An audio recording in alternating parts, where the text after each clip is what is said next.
2021లో కోమనాడికి చెందిన జి రాము విజేత ఇన్స్టిట్యూట్ మేమే ప్రారంభించడం జరిగింది. ఆ రోజు నుంచి ఈ రోజు వరకు ఉద్యోగ అవకాశాలు పెంపొందించడానికి ఎన్నో కార్యక్రమాలు చేస్తున్నారు. దానిలో భాగంగా మేఘా డిఎస్టీకి 108 పైగా టీచర్ పోస్టులు, దీంట్లో కోచింగ్ తీసుకున్న వాళ్ళు సెలెక్ట్ అవటం గొప్ప విశేషం. 108 మంది ఒక ఇన్స్టిట్యూట్ నుంచి సెలెక్ట్ 1500 మంది 15,000 మంది టీచర్ పోస్టులు ఇస్తే దాంట్లో విజేత ఇన్స్టిట్యూట్ నుంచి 108 మంది సెలెక్ట్ అవటం చాలా సంతోషకరమైన విషయం.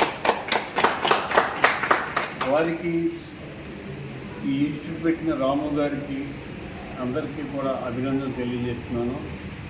మరి మీ టీచర్లుగా మంచి ఉపాధ్యాయులుగా పేరు తెచ్చుకోవాలని, ఈ రాష్ట్రానికి ఈ దేశానికి మంచి పేరు తీసుకురావాలని చెప్పి కోరుతున్నాను.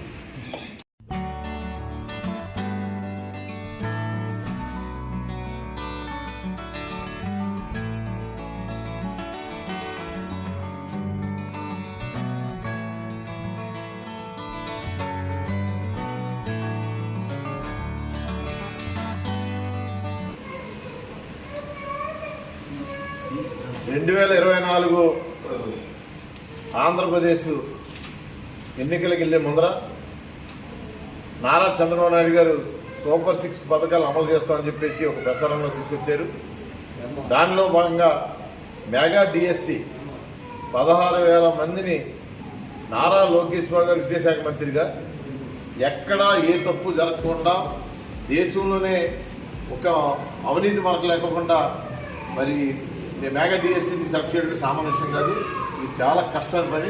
అటువంటి పనిని పూర్తి చేసి మొన్న చంద్రబాబు నాయుడు గారు ముఖ్యమంత్రి గారి చేతి మీదుగా మరి అందరూ కూడా సెలెక్ట్ అయిన అందరికి కూడా ఈ సర్టిఫికేట్లు ఇవ్వడం, వాళ్ళ కుటుంబాలలో ఎంతో ఆనందంతో పాటు ఆంధ్రప్రదేశ్లో ప్రతి సంవత్సరం డిఎస్సి చేస్తానని హామీ ఇవ్వడం చాలా ప్రజలందరూ రక్షించడానికి విషయం, నిరుద్యోగులందరూ రక్షించడానికి విషయాన్ని సందర్భం తెలియజేస్తున్నాను. అలాగే మన భీమవరం నియోజకవర్గం సంబంధించి మన రాము మరి ఇప్పటి నుంచో ఒక కోచింగ్ సెంటర్ని పెట్టి విజేత కోచింగ్ సెంటర్ పెట్టి దాంట్లో కోచింగ్ తీసుకున్న వాళ్ళు సుమారుగా 108 మంది సెలెక్ట్ అయ్యారంటే ఆంధ్రప్రదేశ్లో ఇంతమంది జనంలో 108 మంది ఈయన కోచింగ్ సెంటర్ అంటే ఇప్పుడు చాలా ధన్యవాదాలు, శుభాకాంక్షలు తెలియజేస్తాను. రాబోయే రోజుల్లో పశ్చిమ గోదావరి నుంచి ఆంధ్రప్రదేశ్ ప్రభుత్వంలో కీలకమైన పొజిషన్ ఉండాలని చెప్పి కోరుకుంటూ రాబోయే రోజుల్లో నారా చంద్రబాబు నాయుడు గారి నాయకత్వంలో అందరూ రాష్ట్రంలో అందరికి కూడా నిరుద్యోగులకు కానీ అలాగే ప్రజలకు కానీ అన్ని విషయాల్లో అభివృద్ధి విషయంలో కానీ సంక్షేమ విషయంలో కానీ ముందుకు తీసుకెళ్తామని సందర్భంగా తెలియజేస్తున్నాను.